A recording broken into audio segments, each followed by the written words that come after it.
నమస్తే 3RR news కు స్వాగతం. నేను సుధా. వార్తల్లో ముందుగా ముఖ్యాంశాలు. ఇవి మన తలరాతులు మార్చే ఎన్నికలు. ఎర్రగొంట్ల గ్రామంలో ముఖాముఖి కార్యక్రమంలో సీఎం జగన్ వెల్లడి.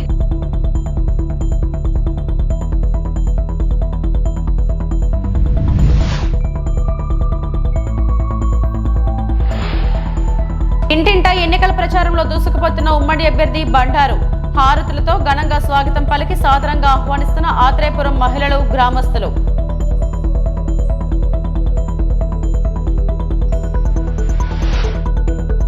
సెక్యూరిటీ పెండింగ్ వేతనాలు చెల్లించాలని, సమస్యలు పరిష్కరించాలని కోరుతూ సిఐటియు జిల్లా అధ్యక్షులు CH Ammanaidu, RIMS contract and outsourcing union గౌరవ అధ్యక్షులు ప్రభుత్వాన్ని డిమాండ్. ఇవి మన తలరాతులు మార్చే ఎన్నికలు అని ఎర్రగుంట్ల గ్రామంలో ముఖాముఖి కార్యక్రమంలో సీఎం జగన్ వ్యాఖ్యానించారు. ఇంత చిన్నోడు చేసిన పనులను 14 ఏళ్ల అనుభవం చేయగలిగిందా అని ప్రశ్నించారు. రాష్ట్రం విడిపోయిన తర్వాత నాకంటే ముందు 75 ఏళ్ల ముసలైన పరిపాలన చూశారు. ఆయన 14 ఏళ్ల సీఎంగా పనిచేశారు. 45 ఏళ్లు రాజకీయ అనుభవం ఆయనకు ఉంది. నేను చాలా చిన్నవాడినే, వయసులో కూడా చిన్ననే. ఇంత చిన్నోడు చేసిన పనులు ఇదే గ్రామంలో 14 ఏళ్లు ముఖ్యమంత్రిగా పనిచేసిన వ్యక్తులు మీ గ్రామంలో చేశారా? ఆలోచన చేయండి. ఒక్కసారి ఓటు వేసే సమయంలో ఆలోచన చేయండి. మనం వేసే ఈ ఓటు మన భవిష్యత్తు కోసమే వేస్తున్నాం. ఎమ్మెల్యేకో ఎంపీకో కాదు మీరు ఓటు వేసేది మన తలరాతులు మార్చే ఎన్నికకి అని సీఎం జగన్ వ్యాఖ్యానించారు. ఈ 58 నెలల కాలంలోనే మార్పు తీసుకొని వచ్చాడు, గమనించమని చెప్పి కోరుతా ఉన్నా. ఈరోజు మీ అందరితో కూడా ఈ విషయాలన్నీ కూడా చెబుతూ ఈ మార్పు కొనసాగడం ఎంత అవసరమో ఆలోచన చేయమని అడుగుతా ఉన్నా. మీ అందరితో కూడా నేను ఇదే కోరుతా ఉన్నా. ఎందుకనంటే ఈరోజు నేను ప్రతి ఒక్కరూ గత ఎన్నికల్లో నాకు ఓటు వేయని వారిని కూడా అడుగుతా ఉన్నా. రకరకాల కారణాలు కావచ్చు, కులం కావచ్చు, లేదా పార్టీలో అభిమానించే వాళ్ళు వేరే వాళ్ళు అయి ఉండొచ్చు, రకరకాల కారణాలు అయి ఉండొచ్చు. కానీ వాళ్ళందరినీ కూడా అడుగుతా ఉన్నా, ఒక్కసారి ఇంటికి వెళ్ళండి. ఇంటికి వెళ్ళిన తర్వాత ఓటు వేసేటప్పుడు కేవలం ఎమ్మెల్యేలను, ఎంపీలను ఎన్నుకునే ఓటు కాదు ఇది. మనం వేసే ఈ ఓటు మన భవిష్యత్తు కోసం ఓటు వేస్తా ఉన్నాం. చంద్రబాబును టీడీపీని ప్రజలు చెత్తబుట్టలో వేస్తారని అన్నారు వైఎస్ఆర్సీపీ రాష్ట్ర కార్యదర్శి, ప్రభుత్వ సలహాదారు సజ్జల రామకృష్ణారెడ్డి. ప్రజల్లోకి వెళ్లి ఏం చెప్పాలో చంద్రబాబుకు తెలియడం లేదని ఎద్దేవా చేశారు. కూటమి భాగంగా బీజేపీలో ఉన్న టీడీపీ నేతలకే టికెట్లు చంద్రబాబు ఇప్పించారని చెప్పుకొచ్చారు. కాగా సజ్జల గురువారం మీడియాతో మాట్లాడుతూ చంద్రబాబును ప్రజలు నమ్మడం లేదు, చంద్రబాబును టీడీపీని ప్రజలు చెత్తపుట్టలో వేశారు, చంద్రబాబు సభలకు జనం రావడం లేదు, ప్యాంట్రీ కారుపై కూడా అసత్య ప్రచారం చేశారు, అన్ని అనుమతులు తీసుకున్న ప్యాంట్రీ కారుపై తప్పుడు ప్రచారం చేశారు, ప్రజల్లోకి వెళ్లి ఏం చెప్పాలో చంద్రబాబుకు తెలియడం లేదు, బీజేపీలో ఉన్న టీడీపీ నేతలకే టికెట్లు ఇచ్చారని ఎద్దేవా చేశారు. ఉన్నప్పుడు తర్వాత డివైడ్ అయ్యాక ప్రజల అవకాశం ఇచ్చిన 14-19 మధ్య అలాగే రాష్ట్రాన్ని ఎట్లా ముంచినాడు, మొత్తం at the cost of entire state తాను కొన్ని తరాలు తిన్నా తరగనంత దోచుకున్నాడు, తాను కానీ తన కోటని. ఇవన్నీ జగన్మోహన్ రెడ్డి గారికి ఆపాదించాలనేది ఈరోజు చూస్తున్నాడు. జనం గుర్తించినారని తెలిసినా సరే, జనం ఆల్రెడీ గుర్తించి రిజెక్ట్ చేశారని తెలిసినా సరే, తన ఊకతంపుడు దీంట్లో అంటూనే ఉన్నాడు. తన లక్షణాలన్నీ జగన్మోహన్ రెడ్డి గారికి ఆపాదించాలని చూస్తున్నాడు. అవి జనం లెక్కలేక వేసుకోవట్లేదు, రిజెక్ట్ చేశారు. అందుకే ఆయన సభలు ఎట్లా జరుగుతున్నాయో చూస్తున్నారు. కెమెరాలకు ఫిట్ అయ్యేట్టు, కెమెరా సరిగ్గా సరిపోయేటట్టు స్ట్రీట్స్లో. అలాగే జగన్మోహన్ రెడ్డి గారు కదిలితే జనం ఎట్లా నీరాజనం పడుతున్నారో అది కూడా మీరు చూస్తున్నారు. అక్కడే తేడా తెలుస్తుందిగా. సీఎం క్యాంప్ కార్యాలయంలోకి ఒక కంటైనర్ వచ్చింది. ఆ కంటైనర్లో ఏమవుతుంది డబ్బులు ఉందా, వాళ్ళ వంద అది కూడా చెప్దామని నేను అనుకున్నా. వాళ్ళు ఏదైతే అన్నారో ఇది నా వెహికల్ నెంబర్ కూడా వాళ్ళు వేశారు. ఇది పార్టీ నుంచి అఫీషియల్గా ఆర్టీసీ నుంచి తీసుకున్న సీఎం గారి క్యాంపెయిన్ కోసం తీసుకున్న వెహికల్ నంబర్ కూడా పెట్టి అప్లై చేసింది. ఎప్పుడు తేదీ చూడండి, ఐ థింక్ 25 చేశారు. 26వ తేదీ ఈసీ దానికి పాస్ కూడా ఇష్యూ చేసిన పాస్ ఇది. ఐ థింక్ ఈ నెంబరే చెప్పినట్టున్నారు. AP 16Z0363 ఇది దీంట్లోనే ఉంది ప్యాంట్రీ కారు.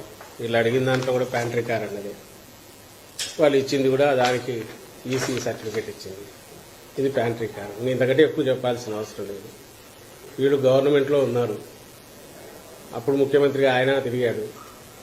అప్పుడు ఉన్నది ఇప్పుడు అలాంటి ఫెసిలిటీనే ఉంటుంది. ముఖ్యమంత్రి పోతున్నప్పుడు పార్టీ తీసుకున్న ఫెసిలిటీ ఇది. పూర్తిగా దానికి అవసరమైతే పే చేసి తీసుకున్న ఫెసిలిటీ ఇదే కాదు. దీని మీద ఐ థింక్ చంద్రబాబు నాయుడు కూడా ఇచ్చాడా లేక లోకేశ్వర్కే కన్ఫైన్ ఆ ట్విట్టర్ ఎందుకు పెట్టాడో తెలియదు అని వీళ్ళ కోసమే ఉన్నట్టుంది. అది దాని ఇంత దుర్వినియోగం ఎవరు చేసి ఉంటారు ఆ ప్లాట్ఫామ్ తండ్రి కొడుకులు చేసినంత. అసలు వెనక ముందు ఎద్దు ఈనిందంటే ఇమీడియట్ కట్ అయ్యమన్నట్టు. అసలు ఎద్దు ఎంతుందా లేదా అనేది కూడా ఆలోచించాల్సిన అవసరం లేదని అనుకోవడం. దీంతోపాటు నిన్న ఇంకోటి కూడా వచ్చినట్టుంది. మా కాళహస్తిలో పార్టీ అధికారికంగా తీసుకున్న గోడౌన్లో సరుకు పెట్టుకొని ఏది బిల్లులన్నీ పే చేసి తెచ్చి పెట్టుకున్న సరుకు అన్నీ చూస్తే దాని మీద కూడా ఏదో ఇది ఉందని చెప్పి యాగీ చేసి గొడవ చేసి అధికారులు వచ్చి చూసేంతవరకు లాక్కపోయారు. నా అనుమానం ఏదంటే మా పార్టీ ఆఫీసులో కూడా వస్తారేమో అని. వచ్చి పార్టీ ఆఫీస్కి వచ్చినా కూడా ఇది అవుతుంది. మేము పోవాలి, టీడీపీ ఆఫీస్ మీద పోవాలి. అంటే ఏదైతే ఆథరైజ్డ్ ఇది ఉంది అసలు లీగల్గా నడుపుతున్నది, ఏదైతే ఆర్టీసీకి పెట్టి లీగల్గా తీసుకున్న వ్యాఖ్యలు, వీటి మీద ఇలాంటి వాటి మీద తప్పుడు కంప్లైంట్లు ఇచ్చి మీడియా ఉంది కదా అని చెప్పి దాంట్లో రచ్చ చేసి ఆ మరుసటి రోజు చేతులు దులుపుకొని దాని మీద మళ్ళీ అపాలజీ చెప్పరు, లేదా పొరపాటు అయింది అనరు, ఇంకో దాని మీద పోయి ఈ దివాళా కోరుతనం దిగజారుడుతనం కూడా నేను దివాళా కోరుతనం అంటే ఎత్తిపోయారు. వాళ్ళకి ఏం లేదు, చెప్పడానికి ఏం లేదు. ఒక రాజకీయ పార్టీగా ఎన్నికలు నెల 2 నెలల్లో ఉన్నప్పుడు మా అజెండా ఏంది, మేమేం చేయాలనుకుంటున్నాం అది చెప్పాలా, లేదంటే అవతల పక్షం ప్రత్యర్థులు వాళ్ళు ఏది ఫెయిల్ అయ్యారో అది చెప్పాలా? దీన్ని చెప్పి జనం లేకపోతారా? అసలు ఏం సబ్జెక్టే లేనట్టు లేదు నిజంగా. వాళ్ళ దగ్గర జనం దగ్గరికి పోయి ఏం చెప్పాలన్నా చీకొడతారు. ఎందుకంటే ఇంతకుముందు నువ్వేం చేశావని అడుగుతారు. జగన్మోహన్ రెడ్డి గారు ఎత్తి మరీ చూపుతున్నారు. మీరు మళ్ళీ వస్తారు 14-19 వీళ్ళు ఎట్లా మోసం చేశారు మీకు గుర్తుంది కదా అని. కాబట్టి అది మాట్లాడలేరు. ఇది ఇట్లాంటివి రోజు ఒకటి పొద్దున లేవని ఏమొస్తుందో తెలియదు. అంత చేస్తే ఈ ఆఫీస్ కూడా అలాంటిది అంటారేమో, ఇంకోటి ఏదో ఒకటి అంటారు. దానికి మేము ఎక్స్ప్లెనేషన్ ఇవ్వాలి. లేకపోతే ఈసీ దగ్గర మీద రచ్చ చేస్తారు. ఈనాడు ఆంధ్రజ్యోతిలో బ్యానర్ ఐటమ్ చేస్తారు.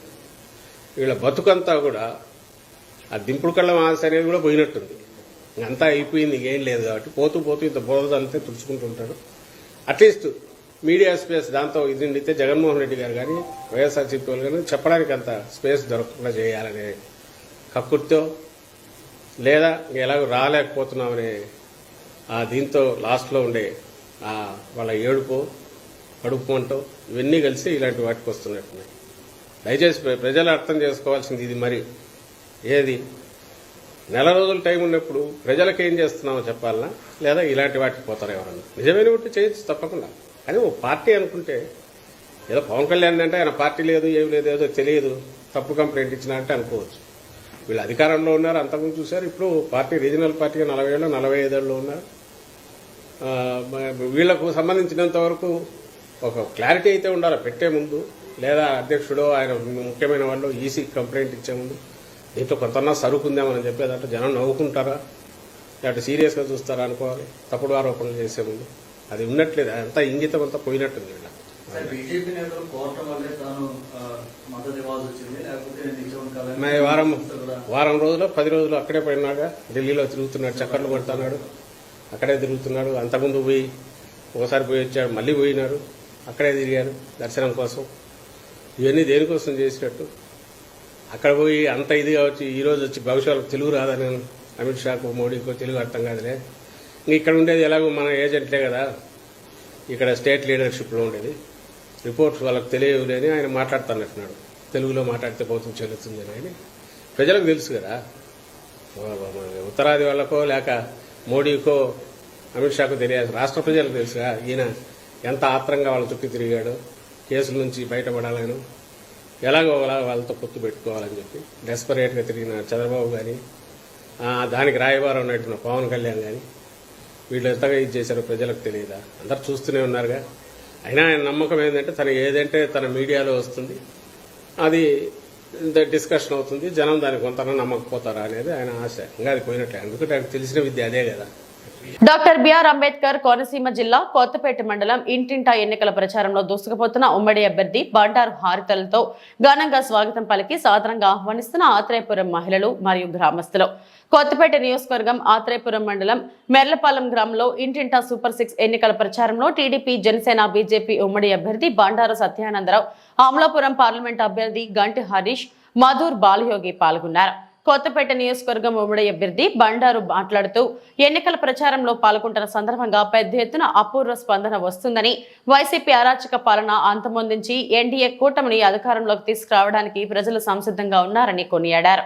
అలాగే రాజధాని అమరావతి నిర్మాణం కోసం, పోలవరం ప్రాజెక్టు ముందుకు సాగడం కోసం, యువత భవిష్యత్ కోసం వైసీపీ ప్రభుత్వాన్ని సాగనంపి కూటమిని అధికారంలోకి తీసుకురావడం తథ్యమని ఆశాభావం వ్యక్తం చేశారు.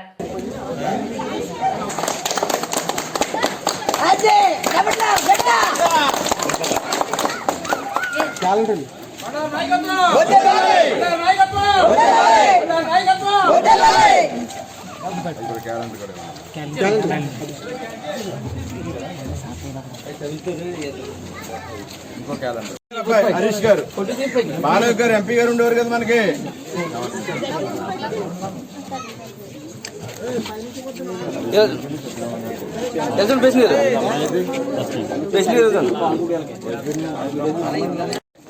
నేను గుర్తున్నానా? నన్ను గుర్తుపెట్టావా? నేను ఎవరో గుర్తుపెట్టావా? సత్యానంద తెలుసా? గుర్తురావు, పెద్దలు అయిపోయావు. మరి సైకిల్ గుర్తుకు ఓటేయాలి, సైకిల్ గుర్తుకు ఓటేయాలి. ఇదిగో గుర్తు, ఇదిగో సైకిల్ సైకిల్ సైకిల్. అమ్మా కూడా 2 ఓట్లు ఇస్తారు, 2 ఓట్లు కూడా సైకిల్.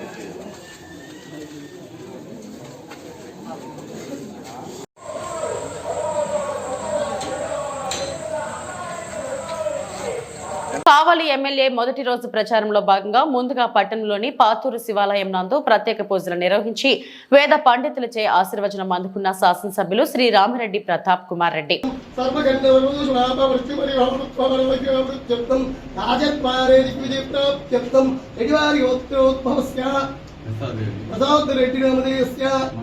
మంగమ్మ నామధేయస్య సముద్రస్య అఖిలేష్ రెడ్డి నామధేయస్య సంహితా నామధేయస్య సముద్ర దినేష్ రెడ్డి నామధేయస్య వైష్ణవ నామధేయస్య మంగమ్మ నామధేయస్య సర్వం గౌరవం స్థైర్య విజయనాభాయనమాదేవిముఖ్య చతుర్విధవర్షార్థం శ్రీ దేవి మనోన్మని భాస్య స్వామి జయ విధానం సమర్పయామి అవజ్ఞాని స్వామి సర్విత్రోపవి గంధం పుష్పమయం ప్రీం సంతుర్జమయం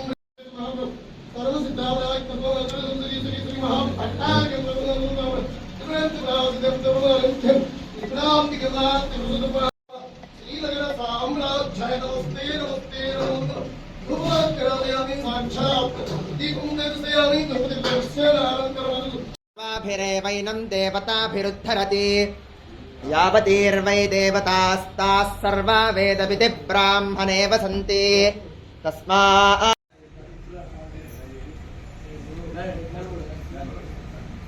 అన్న కొంచెం అన్న అన్న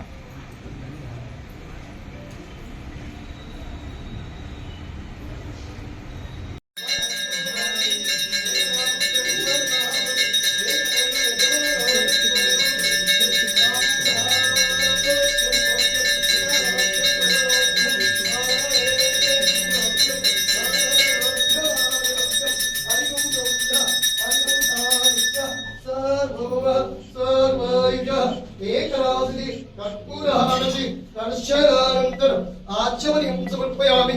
ఓం కాత్యాయనాయ విద్మహే కన్యాకుమారి ధీమహి తన్నో దుర్గి ప్రచోదయాత్. పరాశరపరమాదేవి చ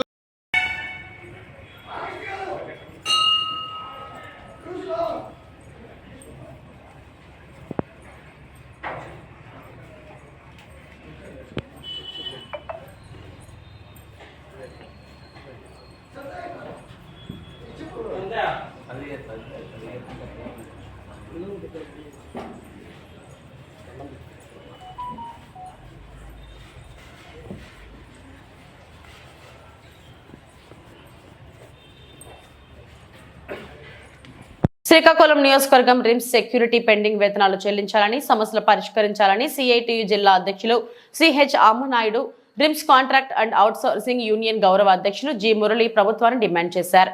గురువారం RIMS contract and outsourcing union ఆధ్వర్యంలో రిమ్స్ లో ధర్నా చేపట్టారు. ఈ సందర్భంగా వారు మాట్లాడుతూ జీవో నెంబర్ 7 ప్రకారం సక్రమంగా వేతనాలు చెల్లించాలని, ప్రతి నెల 5వ తారీఖులోపు వేతనాలు చెల్లించాలని డిమాండ్ చేశారు. అతి తక్కువ వేతనంతో సెక్యూరిటీ సిబ్బంది దుర్భర జీవితాలు అనుభవిస్తున్నారని, వారి సమస్యలు పరిష్కరించడంలో కాంట్రాక్టర్లు నిర్లక్ష్యం వహిస్తున్నారని ఆందోళన వ్యక్తం చేశారు. నెల వేతనాలు చెల్లించడంలో కాంట్రాక్టర్లు నిర్లక్ష్యం వహిస్తున్నారని ఆందోళన వ్యక్తం చేశారు. అవుట్సోర్సింగ్ ఏజెన్సీలను రద్దు చేసి సెక్యూరిటీ శానిటేషన్ సిబ్బందిని ఆబ్కాస్లో చేర్చాలని డిమాండ్ చేశారు. మరణించిన, తీసివేసిన కార్మికులకు నష్టపరిహారం చెల్లించాలని డిమాండ్ చేశారు. సిబ్బంది నియామకాల్లో రిజర్వేషన్లు అమలు చేయాలని కోరారు. సమాన పనికి సమాన వేతనం ఇవ్వాలని, ఈఎస్ఐ, పీఎఫ్ అందరికీ సక్రమంగా అమలు చేయాలని కోరారు. అధికార యంత్రాంగం స్పందించి వెంటనే సమస్యలు పరిష్కరించాలని, లేదంటే ఉద్యమం ఉధృతం చేస్తామని హెచ్చరించారు. తదుపరి పరిణామాలకు అధికార యంత్రాంగమే బాధ్యులను పేర్కొన్నారు. ఈ కార్యక్రమంలో సిఐటియు పట్టణ convenor R Prakash Rao, RIMS contract and outsourcing union అధ్యక్షులు ఎం సూర్యనారాయణ, కార్యదర్శి ఎస్ రాజేంద్ర, కోశాధికారి ఆర్ చిన్నారావు, రిమ్స్ నాయకులు కె రవికుమార్, జి అప్పన్న తదితరులు పాల్గొన్నారు. ఈ కాంట్రాక్ట్ యాజమాన్యాన్ని కూడా కోరుచున్నాము. జీతం లేనిదే పనిచేయడం కష్టం కాబట్టి మేము ప్రశాంతంగా ఉద్యోగం చేయాలన్నా 10వ తారీఖులోగా జీతం అనేది ఇవ్వాల్సిన అవసరము ఏర్పడింది. అలాగే అనేక సమస్యలు ఉన్నాయి. పిఎఫ్లు అయితేనేమి, ఈఎస్ఐలు అయితేనేమి, ఇంకా మిగతా సమస్యలు కూడా జీవో నెంబరు దీని ప్రకారం కూడా జీతభత్యాలు అనేది పెంచాలి. మినిమం కనీస వేతనము, సమాన పనికి సమాన వేతనము ప్రతి కార్మికుడికి 25,000 రూపాయలు ఇస్తే కానీ సరిపోదు.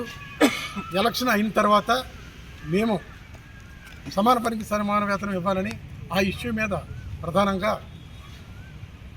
ఫైట్ చేస్తామని కోరుతున్నాను. నా పేరు Murali, Srikakulam, RIMS contract and outsourcing employees గౌరవ అధ్యక్షుడు. కర్నూలు జిల్లా కౌతాలం మండలంలో వెలిసినటువంటి పుణ్యక్షేత్రమైన శ్రీ ఉరుకుంద నరసింహ ఈరన్న స్వామి హుండీ లెక్కింపు చేపట్టారు. బుధవారం దేవాలయం అన్నదానం హుండీ లెక్కింపు చేపట్టారు. దేవస్థానం డిప్యూటీ కమిషనర్ హెచ్జి వెంకటేష్ పర్యవేక్షణలో హుండీ లెక్కింపు చేపట్టగా, దేవాలయం హుండీ చేపట్టగా 24,69,790 రూపాయలు, అన్నదానం హుండీ లెక్కింపు చేపట్టగా 5,48,384 రూపాయలు వచ్చినట్టు, గోల్డ్ 5 గ్రాముల 800 మిల్లీగ్రాములు, సిల్వర్ 4 కేజీలు 100 గ్రాములు వచ్చినట్టు తెలియజేశారు. ఈ కార్యక్రమంలో Shri PC Ramprasad, grade 1 executive officer అతోని, దేవస్థాన పర్యవేక్షకులు తదితరులు పాల్గొన్నారు.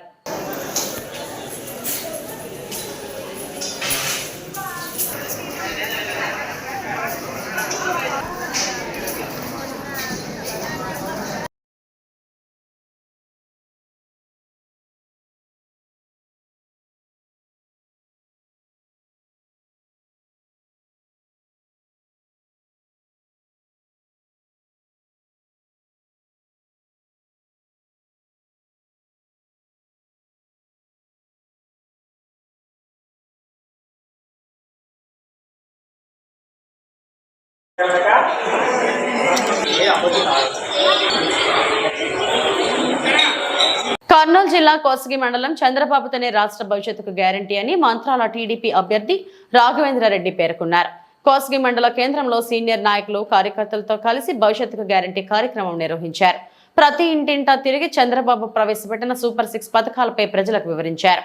మహిళలకు 3 సిలిండర్లు, బస్సుల్లో ప్రయాణం ఉచితం, తల్లికి వందనం పేరిట బడికి వెళ్లే తల్లుల ఖాతాల్లోకి నేరుగా జమ చేస్తారన్నారు. సమాజమే దేవాలయం, ప్రజలే దేవుళ్లు అనే సిద్ధాంతంతో కొనసాగుతామన్నారు. మంత్రాలయం గడ్డపై టీడీపీ జెండా ఎగరడం ఖాయమని అన్నారు.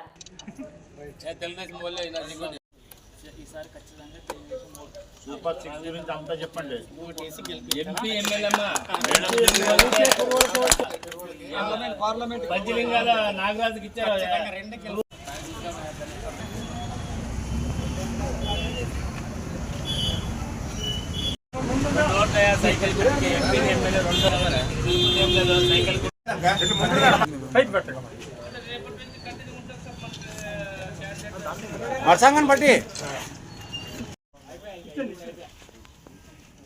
పథకాల గురించి చెప్పారా? నమస్కారం అమ్మా. రాఘవేంద్ర అమ్మ ఎమ్మెల్యే గొప్ప ఎంపీ ఉపాధ్యాయులమ్మా.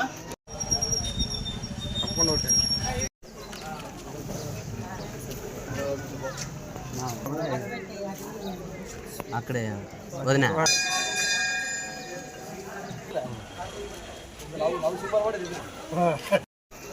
అమ్మా తల్లి నమస్కారం అమ్మా. రాఘవేంద్ర అమ్మ ఎమ్మెల్యే గొప్ప ఎంపీ ఉపాధ్యాయులమ్మా.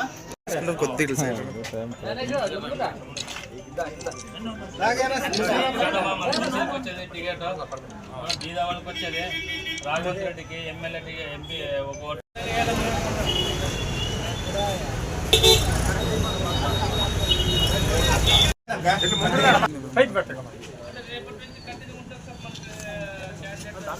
వర్షాంగం బట్టి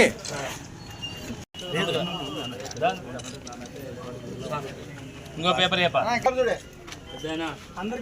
ఎంతమంది ఉంటే అంతమందికి 2 ఓట్లు రాఘవేంద్రరెడ్డికి ప్లస్ సైకిల్ గుర్తుకు 2 ఓట్లు ఎంపీది ఎమ్మెల్యే 2 వేయించి గెలిపించాలా.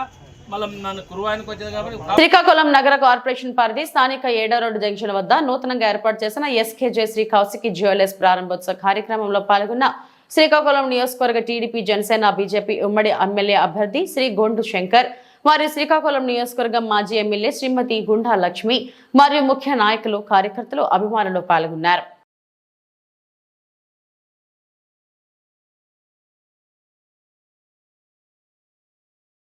గిరిజన సంక్షేమ పాఠశాలలో ఎన్హెచ్ఆర్ ఫౌండేషన్ ఆధ్వర్యంలో విద్యార్థులకు బహుమతుల పంపిణీ కార్యక్రమం ఘనంగా నిర్వహించారు.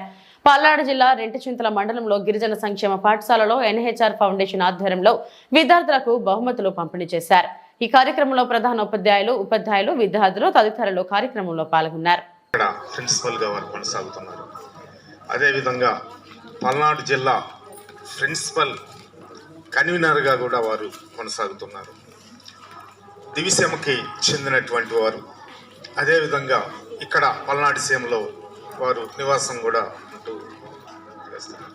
విద్యార్థులకు సంబంధించి స్కిల్ డెవలప్మెంట్లో కానీ, పర్సనాలిటీ డెవలప్మెంట్ కానీ, మోటివేషన్కి సంబంధించి కానీ, డిసిప్లిన్కి సంబంధించి కానీ, యాటిట్యూడ్కి సంబంధించి కానీ, మొత్తం అన్ని అంశాలు అకాడమిక్ బ్యాక్గ్రౌండే కాకుండా అడ్మినిస్ట్రేషన్ బ్యాక్గ్రౌండ్లో, అదేవిధంగా ఇక్కడి నుంచి మనం బయటికి వెళ్ళిన తర్వాత ఇంటర్మీడియట్ కానీ, అదేవిధంగా డిప్లొమో చదువుకోవటానికి కానీ, ఏదన్నా డిఫెన్స్ సర్వీస్ వాటిలో జాబ్ చేయడానికి కానీ, జనరల్ టెక్నికల్ వీటికి సంబంధించినటువంటి అంశాలు పూర్తిగా విద్యార్థుల్ని గైడ్ చేస్తూ, జిల్లాలోనే మరి మంది చాలా వెనకబడినటువంటి ప్రాంతం పల్నాడు ప్రాంతం.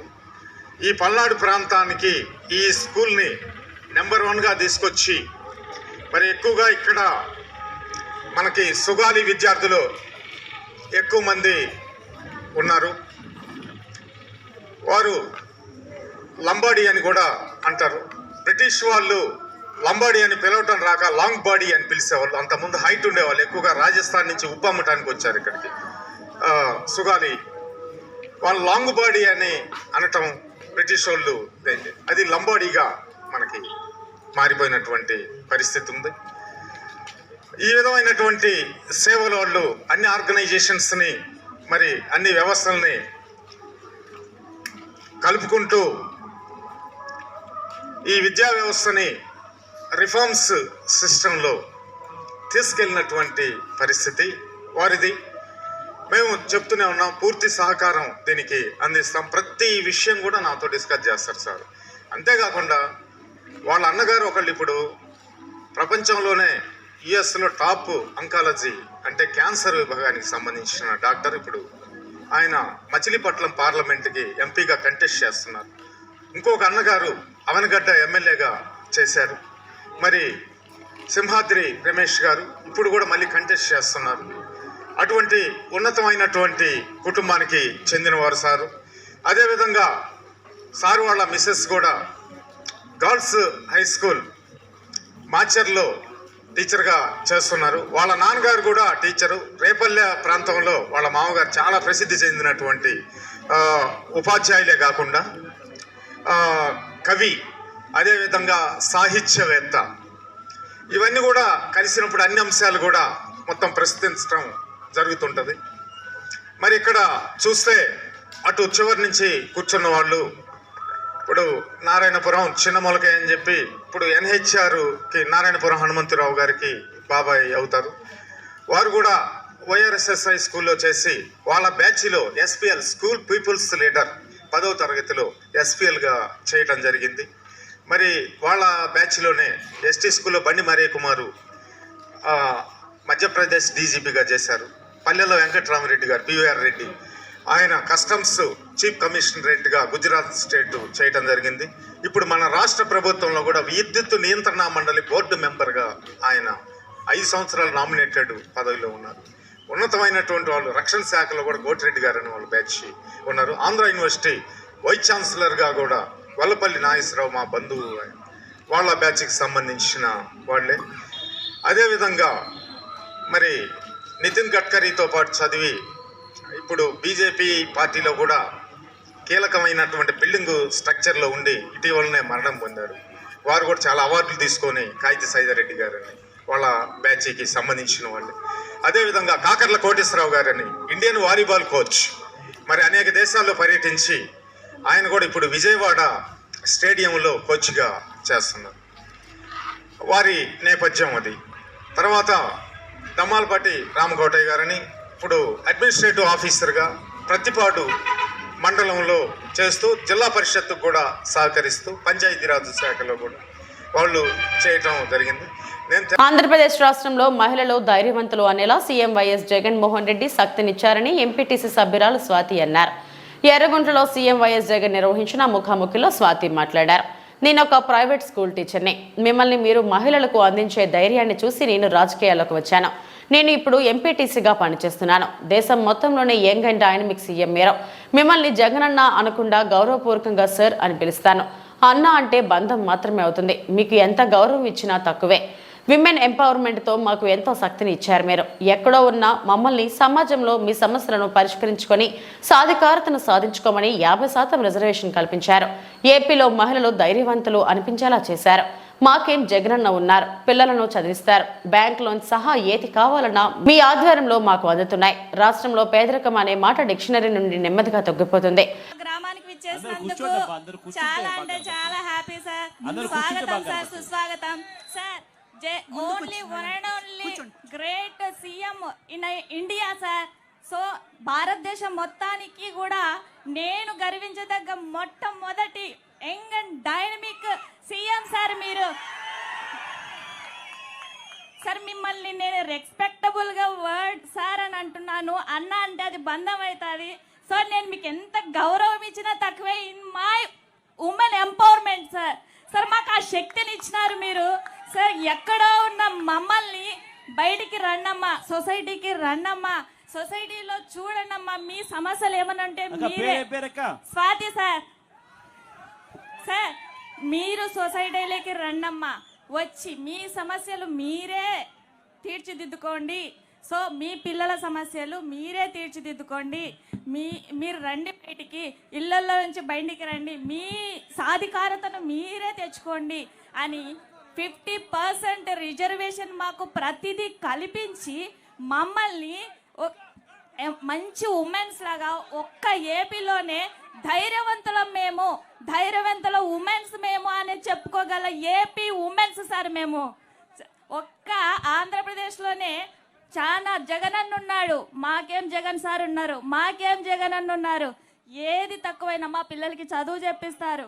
మాకేమన్నా పొదుపులలో లోన్స్, బ్యాంకులలో loans, including whatever sir మీ ఆధ్వర్యంలో జరుగుతున్నాయి.